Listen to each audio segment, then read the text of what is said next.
Momento de inércia de uma casca esférica. Vamos deduzir num super passo a passo que o momento de inércia de uma casca esférica é igual a 2/3 da massa total da esfera vezes o raio da esfera ao quadrado. Confere aí!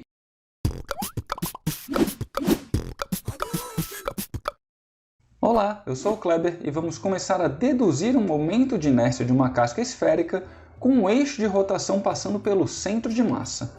Essa nossa casca esférica tem um certo raio e ela tem uma massa com distribuição contínua e uniforme apenas ao longo da superfície dessa esfera, ou seja, não tem massa distribuída no volume dessa esfera. A massa está contida apenas ao longo da superfície dessa esfera e está distribuída de maneira contínua e uniforme.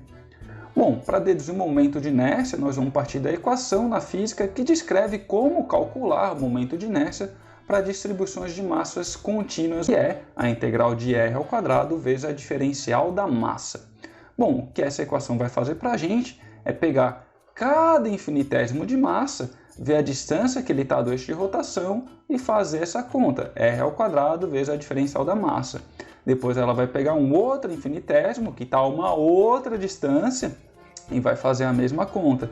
Depois outro infinitésimo que está a uma outra distância e vai fazer a mesma conta. Então essa integral vai fazer toda essa soma para a gente. Obviamente a gente não vai fazer essa soma na mão, pegando cada infinitésimo, vendo a distância que está e fazendo essa multiplicação. A gente vai resolver isso por técnica de integração. Bom, como observado, a função que estamos integrando depende da variável r e a variável de integração depende da variável da massa, da diferencial da massa. Ou seja, a gente tem que dar um jeito de correlacionar a diferencial da massa com a distância com que cada diferencial de massa está do eixo de rotação. Bom, para isso, vale lembrar que como a nossa esfera tem uma distribuição de massa contínua e uniforme, que a gente pode então definir uma densidade superficial de massa, como sendo a massa total da esfera dividido pela área da superfície dessa esfera. E a área da superfície de uma esfera a gente sabe quanto vale lá da matemática, é simplesmente 4π vezes o raio ao quadrado dessa esfera. Bom, obviamente se eu pegar um infinitésimo de massa, ele ocupa um infinitésimo de área. E como a distribuição de massa é contínua e uniforme, tanto essa diferencial da massa dividido pela diferencial da área tem que dar igual a massa total dividido pela área total dessa esfera. Ou seja, podemos dizer então que a diferencial da massa é igual a sigma vezes a diferencial da área. Bom, então vamos substituir agora esse valor, que é a diferencial da massa, na própria equação do momento de inércia. Vai ficar da seguinte maneira. Então, a integral de r ao quadrado vezes sigma vezes dA. Bom, o sigma é uma constante, é a densidade superficial de massa, que é a massa total dividido pela área, né? Então a massa total é fácil, você pode medir numa balança e a área total também é muito fácil. Você mede qual que é o raio dessa esfera e calcula qual que é a área da superfície, que você então vai ter a densidade superficial de massa. Ou seja, ela é uma constante e a gente pode tirar ela da integral. De tal maneira que a gente vai ficar que o momento de inércia vai ser igual a sigma vezes a integral de r ao quadrado vezes dA. Putz, aqui caímos no mesmo problema. A gente tem uma integral cuja função está na variável r, mas a variável de integração é a diferencial da área. Então, de novo, temos que dar um jeito de achar uma relação entre a diferencial da área e a variável r. Bom, para isso, nós vamos tratar essa esfera como se fosse feita da composição de diversos anéis superpostos, onde cada anel desse tem uma espessura infinitesimal, cuja espessura nada mais é do que um comprimento do arco da circunferência dessa esfera. Então, estou chamando esse comprimentozinho, da espessura desse anelzinho, de comprimento ds. E esse anelzinho, ele vai ter um raio rzinho. E isso para esse ângulo de abertura que eu estou pegando aqui em relação ao raio da esfera. Porque, por exemplo, se eu pegar um outro ângulo de abertura, para o raio tocando numa outra extremidade aqui da esfera, a gente vai ter um raiozinho desse anel que já vai ter outro valor, que para onde eu estou marcando, esse raiozinho já seria maior do que o que está explicitado aqui no desenho. Bom, esse anelzinho aqui, de espessura infinitesimal, esse arco aqui tem também uma abertura angular infinitesimal. Se nós pensarmos aqui um raio da esfera saindo até a base desse comprimento infinitesimal, um outro raiozinho saindo até a parte superior desse comprimento infinitesimal, dá uma abertura angular aqui infinitesimal. Bom, vamos lá. Então vamos descrever quanto vale a diferencial da área desse anel de raio Rzinho que a gente está analisando aqui. Então, olhando esse anel mais de perto, ele tem aqui um certo raiozinho, ele tem uma certa espessura, que é um comprimentozinho do arco dessa circunferência, dessa esfera. Bom, e o que eu vou fazer agora é pegar esse anel, fazer um corte nele e abrir. E quando nós abrirmos esse anel, vai parecer apenas que ele é uma fitinha de comprimento como sendo igual ao comprimento de uma circunferência, que é igual a 2πr, matemática básica, vezes a espessura, que é um infinitésimo do arco dessa circunferência. Então, se a gente quer determinar quanto vale esse infinitésimo de área que esse anel está ocupando, basta a gente fazer a área aqui de um retângulo. Então, a área de um retângulo é 2πr, a base desse retângulo, vezes a altura, que é ds. Portanto, esse infinitésimo de área desse anel muito fininho que a gente pegou é igual a 2πr vezes ds, o comprimento desse anel vezes a espessura dele. Bom, se substituirmos essa diferencial de área na equação da integral, note que a gente vai ter de novo uma integral em função do r, mas a variável de integração vai ser em função do comprimento do arco. Então a gente tem que dar um jeito de achar agora uma relação entre o diferencial aqui do comprimento do arco com a variável r. Bom, para isso basta a gente lembrar a definição de ângulo, que é um comprimento do arco dividido pelo raio. Então, por exemplo, se eu quiser saber quanto é esse ângulo que eu estou traçando com o mouse, que é de 90 graus, basta medir o comprimento desse arco e dividir pelo raio dessa esfera. Isso vai dar para a gente, nesse exemplo aqui, π sobre 2, seria 90 graus. Bom, se a gente quiser o comprimento do arco, basta passar o r multiplicando o θ, então S igual a r vezes θ. E se a gente quiser saber quanto vale ds, eu vou fazer o seguinte, eu vou derivar o S em relação a θ, e fazendo essa derivada de S em relação a θ, a gente chega aqui ds dθ é simplesmente igual a r, né? R é uma constante derivada dessa função em relação a θ, sobra somente r. Então, se a gente quer saber quanto vale ds, basta passar o dθ multiplicando. Então, teremos que ds vai ser igual a r vezes dθ. E agora sim, a gente pode substituir essa diferencial do comprimento do arco na equação da diferencial da área infinitesimal desse nosso anelzinho e vai ficar da seguinte maneira. A área infinitesimal desse nosso anelzinho como sendo igual a 2πrzinho vezes o raio da esfera vezes dθ. Bom, ainda assim você vai me dizer que vai ficar aqui na equação da integral uma variável θ, enquanto que todas as variáveis da função que estamos integrando dependem de r. Mas calma, que a gente já vai resolver esse problema. Então vamos lá, substituir. Teremos então que o momento de inércia da casca esférica vai ser igual a densidade superficial de massa vezes a integral de r ao quadrado vezes o dA, que é 2πrzinho rzão dθ. 2πrzinho rzão dθ. Vamos simplificar um pouquinho a equação.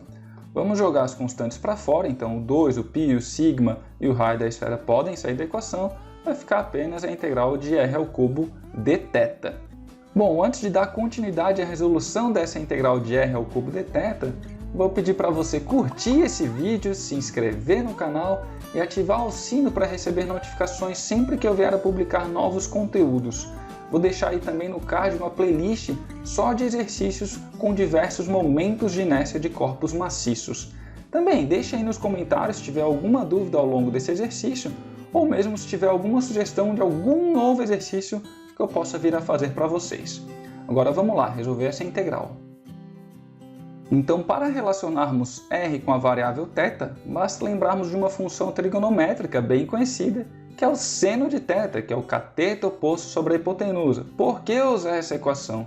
Ora, cateto oposto ao θ, nesse triângulo que eu estou marcando com o mouse, cateto oposto vai ser o rzinho, e a hipotenusa é o nosso rzão. Então a gente vai relacionar o rzinho e o θ através dessa equação. Rzão é uma constante.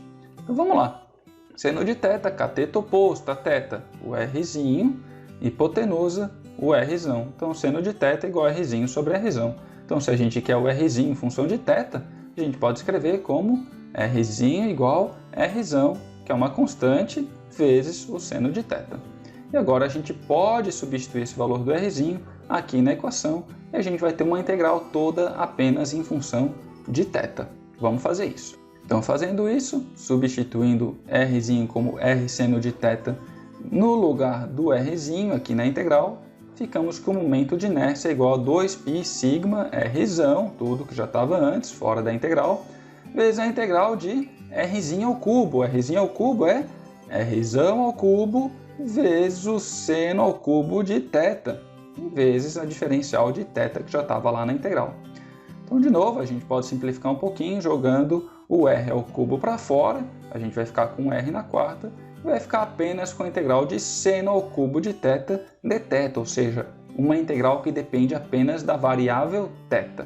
Ok, falta apenas uma coisinha para de fato começarmos a deduzir quanto vale o valor dessa integral, que é definir os limites de integração. Ora, o θ está variando de quanto até quanto? Vejamos, quando a gente pega um θ tendendo a zero, a gente vai estar pegando um anelzinho cujo raio dele é muito pequeno, tendendo a zero. E quando a gente varre todo o θ até ele virar π, a gente vai estar varrendo toda a nossa esfera e pegando todos os anéis com os diferentes raios de abertura. Portanto, a nossa integral varia então de 0 até π. Então basta agora resolvermos essa integral de 0 a π de seno ao cubo de θ vezes dθ. Bom, vou fazer ela separadamente, então vou precisar um pouco de espaço, vou tirar tudo isso aqui e depois eu trago de volta. Então tá lá, integral de 0 a π de seno ao cubo de θ dθ. Bom, para resolver essa integral vai ser necessário utilizar um pouco de técnicas de integração. Mas não se preocupe, se você não se lembra bem sobre técnicas de integração, eu vou fazer tudo aqui bem passo a passo. Então a primeira coisa que eu vou fazer é separar esse seno ao cubo em um seno ao quadrado vezes um seno. E outra coisa, vale a gente lembrar, que seno ao quadrado de θ mais cosseno ao quadrado de θ é igual a 1. Então a gente pode escrever que seno ao quadrado de θ igual a 1 menos cosseno ao quadrado de θ. E eu vou substituir na integral o seno ao quadrado de θ por 1 menos cosseno ao quadrado de θ. E vai ficar da seguinte maneira. Integral de 0 a π, no lugar do seno ao quadrado de θ, 1 menos cosseno ao quadrado de θ, e ainda sobrou o seno de θ vezes dθ. Bom, outra técnica de integração que a gente vai utilizar aqui é a de mudança de variáveis. Então vou fazer o seguinte, vou dizer que cosseno de θ vai ser igual a um u qualquer, uma variável que eu inventei aqui. Bom, eu vou derivar u em relação a θ e vamos ver o que acontece. A derivada de u em relação a θ é basicamente a derivada do cosseno em relação ao θ. Bom, a derivada do cosseno a gente sabe que é menos seno de θ. Bom, eu vou multiplicar os dois lados da equação aqui por menos 1 e vou passar o dθ multiplicando também. Então a gente vai ficar aqui menos du é igual a seno de θ vezes dθ. Bom, por que eu fiz isso? Lógico, olha aqui para a nossa equação, para a nossa integral. A gente tem lá um seno de θ dθ. Então a gente vai poder substituir tudo isso aqui simplesmente por menos du. E no lugar do cosseno de θ, a gente vai escrever u. E aí a gente vai ficar com uma equação que não vai estar mais em função de θ, mas apenas de u. Vai ser um pouco mais simples de resolver. Vamos lá. Então, substituindo seno de θ dθ por menos du e u por cosseno de θ, a gente ficaria assim, 1 menos u ao quadrado, só que como aqui vai ter um menos, eu já vou trocar tudo aqui dentro, vai ficar u ao quadrado menos 1. Então tá aqui, u ao quadrado menos 1, lembrando, u é o nosso cosseno de θ, então u ao quadrado, e u1 trocou os sinais aqui, devido a esse menos do du, que é o nosso seno de θ dθ. Então tá aqui o nosso du também. Então agora ficou uma integral bem fácil de resolver. Eu vou separar ela em duas, porque aqui tem uma soma. E vai ficar assim. Integral de 0 a π de u ao quadrado du menos a integral de 0 a π du, que é o que está aqui. Essas integrais são muito simples de resolver. A primeira é de uma potência e a segunda é de uma constante. A integral então de u ao quadrado vai ficar simplesmente u ao cubo sobre 3 aplicado aos limites de 0 a π. E a integral de du vai ser simplesmente u aplicado de 0 a π. Esse menos é o que estava aqui na frente da integral. Bom, no lugar do u, a gente vai voltar a substituir agora o cosseno de θ, para que a gente possa substituir as variáveis 0 e π nesses cossenos. Então a gente vai ficar assim, cosseno ao cubo de θ sobre 3 aplicado de 0 a π, menos o cosseno de θ aplicado de 0 a π. Então vamos lá, aplicando os limites de integração, o que a gente tem que fazer é cosseno ao cubo de π sobre 3, menos o limite de integração do cosseno de 0 sobre 3. Depois fazer a mesma coisa para outro termo. Então vamos lá, primeiro, cosseno ao cubo de π, cosseno de π é menos 1. Ao cubo continua dando menos 1. Então, menos 1 sobre 3. Está aqui o primeiro termo. Menos cosseno de 0 sobre 3. Cosseno de 0 é 1. Então, 1/3. Está aqui. Aí, menos, que aparece aqui na igualdade, o cosseno de π. Cosseno de π é menos 1. Está ali. Menos o limite inferior, que é o cosseno aplicado a 0. Então, o cosseno de 0 é 1. Então, basta somarmos os termos que estão entre parênteses. Então, menos 1/3 dá menos 2/3.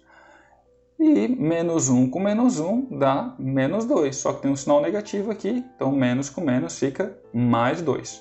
Então, aqui basta tirar o mínimo múltiplo comum. Vocês vão verificar, então, que esse resultado dá 4/3. Ou seja, toda essa nossa integral de 0 ao π seno ao cubo de θ dθ é simplesmente 4/3. Então, a gente pode substituir tudo isso aqui por 4/3. Então, vamos fazer isso. Mas antes eu vou trazer de volta tudo que nós já havíamos escrito a respeito do momento de inércia dessa casca esférica, porque agora a gente vai precisar utilizar também a densidade superficial de massa dessa esfera. E a gente sabe que ela é simplesmente a massa total da esfera dividido pela área da superfície dela. E a área da superfície é simplesmente 4πr² e que nós vamos substituir na equação da densidade superficial de massa, uma vez que 4π e r são constantes. Bom, vamos substituir então essa densidade superficial aqui no momento de inércia. Antes ainda, vou deixar para você um vídeo aí no card sobre a dedução do momento de inércia de uma esfera maciça. Bom, vamos lá, substituir esse sigma. A gente vai ficar então que o momento de inércia é igual a 2π, como está aqui, vezes o sigma, que é a massa total dividido por 4πr², como está aqui, vezes o r na quarta potência, que já estava lá na equação do momento de inércia, vezes a integral, que é 4/3. Então, olha só que legal, agora dá para a gente sair cortando um monte de coisa aí nesse resultado. Observa que o π vai embora com o outro π. Observa também que o 4 no denominador vai embora com o 4 do numerador e que o r² corta uma parcela aqui desse r na quarta, ficando somente r² sobrando. Então veja, olha o que sobrou de resultado para a gente. Sobrou apenas que o momento de inércia da casca esférica é igual a 2/3 da massa total da esfera vezes o raio da esfera ao quadrado. Curta esse vídeo, se inscreva no canal e ative o sino para receber notificações sempre que eu vier a publicar novos conteúdos. Deixe aí nos comentários se apareceu alguma dúvida ao longo da resolução desse exercício e também se tiver sugestões de novos exercícios que eu possa vir a resolver para vocês. Valeu!